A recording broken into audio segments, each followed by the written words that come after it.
తిరుమల లడ్డు వ్యవహారం ఇప్పుడు తెలుగు స్టేట్స్నే కాదు దేశం మొత్తాన్ని కుదిపేస్తుంది. ఎందుకంటే దేశం మొత్తం శ్రీ వెంకటేశ్వర స్వామికి భక్తులు ఉన్నారు. భక్తులకు ఇప్పుడు దేవాలయాల్లో ప్రసాదం తీసుకోవడానికి అనుమానంగా చూడాల్సిన పరిస్థితి నెలకొంది అన్ని దేవాలయాలు. ఇంతకీ టీటీడీ కల్తీ నెయ్యి వ్యవహారంలో ఇప్పుడేం జరుగుతోంది? ఈ ఎఫెక్ట్ ఇతర ఆలయాలపై ఎలా పడింది?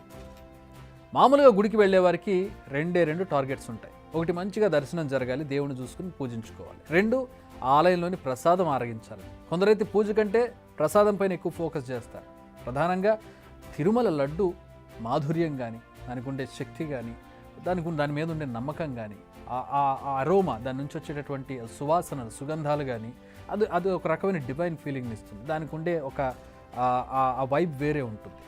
అందుకే భక్తికి ఎంత ఎమోషనల్ టచ్ ఉంటుందో ప్రసాదం అంటే కూడా అంత ఎమోషన్ భక్తులకు. కానీ ఇప్పుడు ఆలయాల్లో ప్రసాదం తీసుకోవడానికి కాస్త తటపటాయిస్తున్నారు భక్తులు. ఇప్పుడు ప్రసాదం వైపు వారి చూపులు అనుమానంగా ఉన్నాయి. కారణం, శ్రీవారి లడ్డు తయారీలో కల్తీ నెయ్యి వాడుతున్నారన్న ఆరోపణలు రావడం. ఈ ఎఫెక్ట్ ఇప్పుడు అన్ని ఆలయాలపై పడింది. ఓ దగ్గర లడ్డు ఫేమస్, మరో దగ్గర పులిహోర ఫేమస్, ఇంకో దగ్గర దద్దోజనం. ఇలా ఒక్కో ఆలయంలో ఒక్కో ప్రసాదం ఫేమస్గా ఉంటుంది. ఇవి తయారు చేయాలంటే ప్రతి దాంట్లో నెయ్యి వాడాల్సిందే. నెయ్యి మాత్రమే కాదు, చాలా మంచి ఇంగ్రీడియంట్స్ వాడతారు. ఇప్పుడే రుచికరమైన ప్రసాదం తయారవుతుంది. ఇప్పుడు వీటి తయారీపై అనేక అనుమానాలు కలుగుతున్నాయి. ఖర్చు తగ్గించుకునేందుకు నాసిరకం ముడి పదార్థాలతో తయారు చేస్తున్నారన్న అనుమానాలు కలుగుతున్నాయి. ఎందుకంటే అంత ఆదాయం, భారీగా భక్తజనం వచ్చే శ్రీవారి ఆలయంలోనే పరిస్థితి ఇలా ఉంటే నామమాత్రపు మోస్తరు ఆలయాల్లో ఇంకెలాంటి పరిస్థితి ఉందో అనేది భక్తుల్ని భయపెడుతోంది. ఇదే భక్తుల నుంచి వస్తున్న ప్రశ్న కూడా.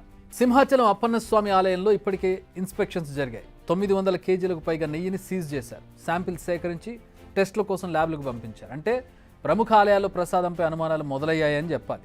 మరోవైపు తిరుమలలో మహాశాంతి యాగం నిర్వహించారు. కల్తీ ద్వారా జరిగిన పాపానికి ప్రాయశ్చిత్తం కోసం ఈ యాగం చేశారు వేద పండితులు.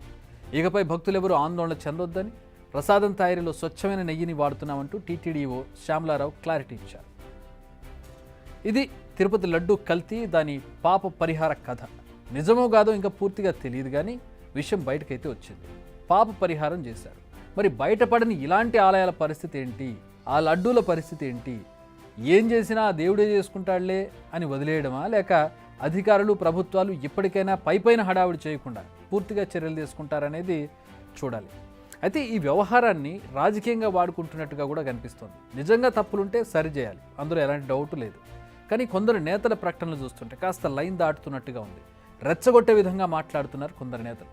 నిజంగా ఇది కావాలని చేసిందా, అనుకోకుండా జరిగిందా, డబ్బులు కక్కుర్తిపడి ఇదంతా చేశారా?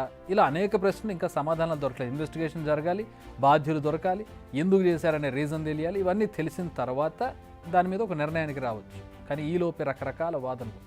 ఇప్పటికీ ఘటనపై స్పెషల్ ఇన్వెస్టిగేషన్ టీంను ఏర్పాటు చేస్తామని ముఖ్యమంత్రి చెప్పారు. ముందు అది వేయాలి, ఆ టీం విచారణ జరపాలి, ఆ తర్వాత నివేదిక ఇవ్వాలి.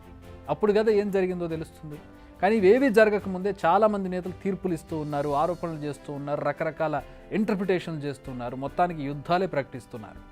ఇది రాజకీయం కాదు, కొన్ని కోట్ల మంది భక్తుల మనోభావాలకు సంబంధించిన వ్యవహారం. సో మాట్లాడే ముందు, ఆరోపణలు చేసే ముందు, సమాధానాలు ఇచ్చే ముందు కాస్త ఆలోచించి ఇవన్నీ దృష్టిలో పెట్టుకుని మాట్లాడాల్సిన అవసరం ఉంది.